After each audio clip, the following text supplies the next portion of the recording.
no NASCAR, no bass fishing, no monster trucks, no pro wrestling, just real issues and real topics that interest me. Hey there, it's the Thinking Animal again, and I just finished watching a documentary called Jesus Camp, and I've been wanting to watch it for a long time. It's been in my Netflix queue for, I don't know, months. But I knew beforehand from reading a little bit about the synopsis and kind of knowing a little bit about the film that I really kind of needed to be in the right place, the right frame of mind, because chances are it was going to get me riled up, and it didn't disappoint.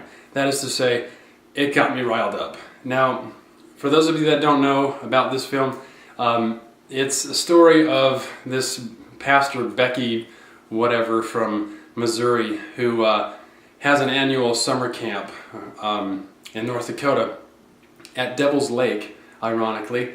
I guess the summer camp at Jesus Lake was filled. So anyway, she has children, little kids. They look like from ages, I don't know, they look like they're probably 3 and 4 year olds up through teenagers, go to this camp where they surround them with adults who pound Jesus Christ into their heads. Now, those children don't know what the hell is happening. I mean, really, those kids, there are scenes in that movie where they show the kids crying and lifting their hands up like this. They are so completely overwhelmed and cut off and scared, and it's disturbing. It's terribly disturbing. I'm an atheist, and I'm sure you're going to hear me talk about that extensively as we have this relationship on YouTube. If you care to come back and watch my videos, it'll probably come up again and again. You should watch this film. Now, there's a couple scenes in the film where they show these kids who are just being bombarded by friggin' anti-abortion rhetoric and propaganda. There's scenes where they've actually got little pieces of red tape with the word life written on it stuck over their faces. Too bad they can't stay that way all the time. It'd be great if these Christians had pieces of tape over their mouth so we couldn't fucking hear them. This woman she's no better than Hitler.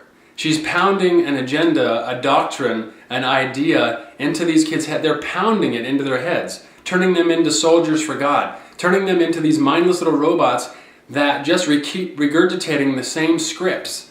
There's a character that they keep coming back to, this little kid named Levi. He is so thoroughly brainwashed.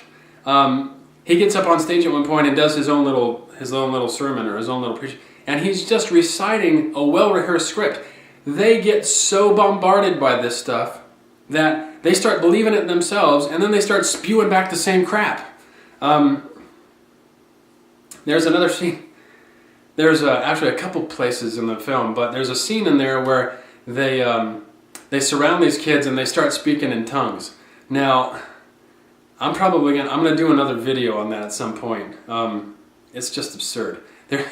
There's actually a close-up of this little girl. She's like speaking blah blah blah. And you watch her mouth. She is scared out of her gourd.